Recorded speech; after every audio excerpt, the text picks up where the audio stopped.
not going to take any questions, but I'll be taking questions tomorrow and the next day. But I don't want anything to get in the way of the statement. To be very blunt about it.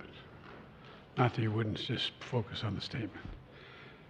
Earlier this morning, the United States Senate, as you all know, voted overwhelmingly by a margin of 70 to 29 to move forward with the bipartisan national security bill. Now it moves to the House. And I urge Speaker Johnson to bring it to the floor immediately. Immediately. There's no question that if the Senate bill was put on the floor in the House of Representatives, it would pass. It would pass. And the Speaker knows that. So I call on the Speaker to let the full House speak its mind and not allow a minority of most extreme voices in the House to block this bill even from being voted on. Even from being voted on.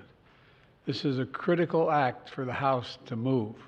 It needs to move. The bill provides urgent funding for Ukraine so it can keep defending itself against Putin's vicious, vicious onslaught. We've all seen the terrible stories in recent weeks. Ukrainian soldiers out of artillery shells, Ukrainian units rationing rounds of ammunition to defend themselves, Ukrainian families worried that the next Russian strike will permanently plunge them into darkness or worse.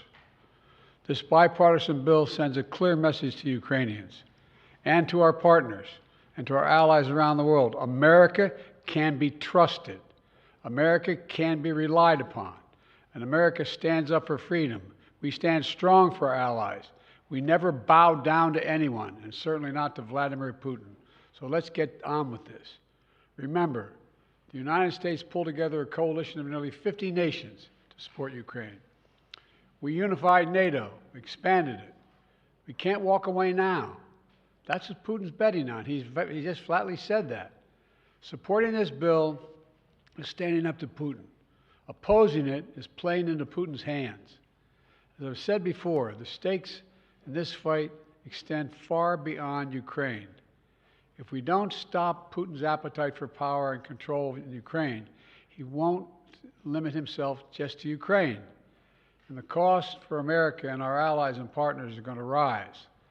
For Republicans in Congress who think they can oppose funding for Ukraine and not be held accountable, history is watching. History is watching. History is watching. Failure to support Ukraine at this critical moment will never be forgotten. I want to be clear about something, because I know it's important to the American people. While this bill sends military equipment to Ukraine, it spends the money right here in the United States of America, in places like Arizona, where the Patriot missiles are built, in Alabama, where the Javelin missiles are built, in Pennsylvania, Ohio, and Texas, where artillery shells are made. And the way it works is we supply Ukraine with military equipment from our stockpiles, and then we spend our money replenishing those stockpiles so our military has access to them. Stockpiles that are made right here in America by American workers. That not only supports American jobs and American communities, it allows us to invest in maintaining and strengthening our own defense manufacturing capacity. Look, this bill meets our national security priorities in the Middle East as well. It includes greater support for our troops serving in the region, who continue to defend against militia attacks backed by Iran. It also provides Israel with what it needs to protect its people against a terrorist group like Hamas and Hezbollah and others. And it will provide life-saving humanitarian aid to the Palestinian people who desperately need food, water, and shelter. They need help.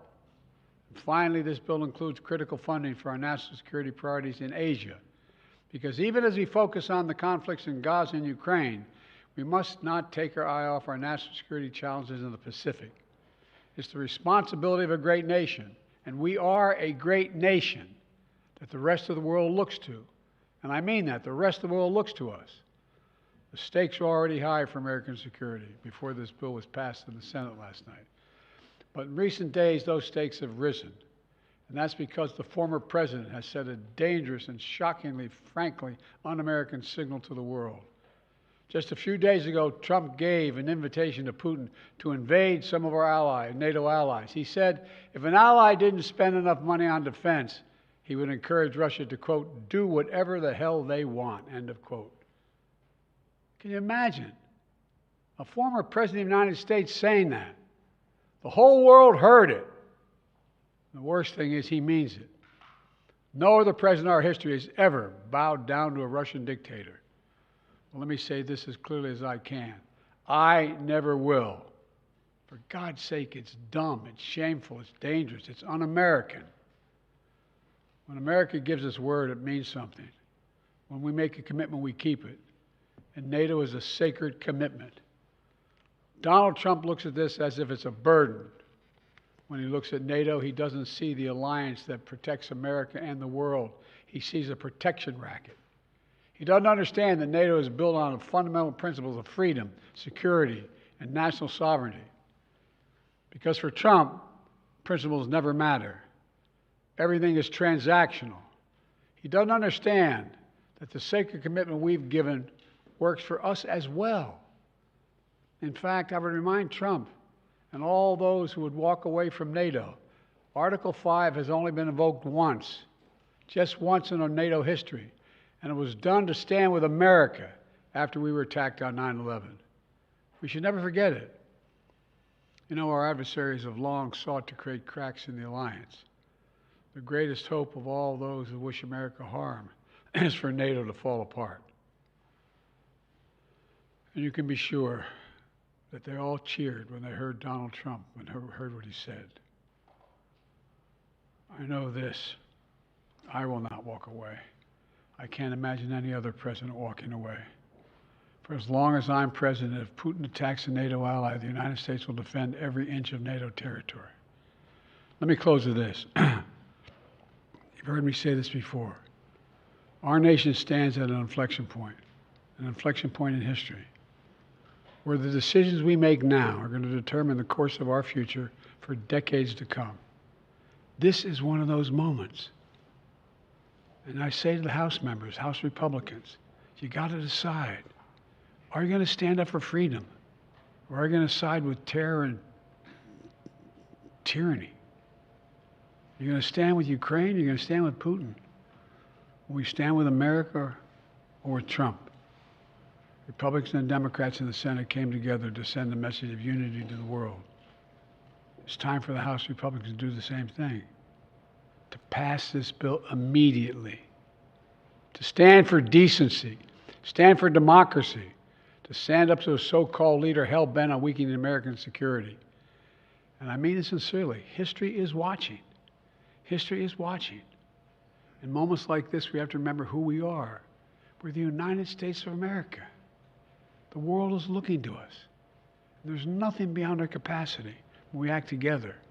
In this case, acting together includes acting with our NATO allies. God bless you all. May God protect our speakers, and I promise I'll come back and answer questions later. Thank you. Sir, when Trump said that, sir, what did Putin hear? What's plan B if the speaker doesn't act? Sir, the hostage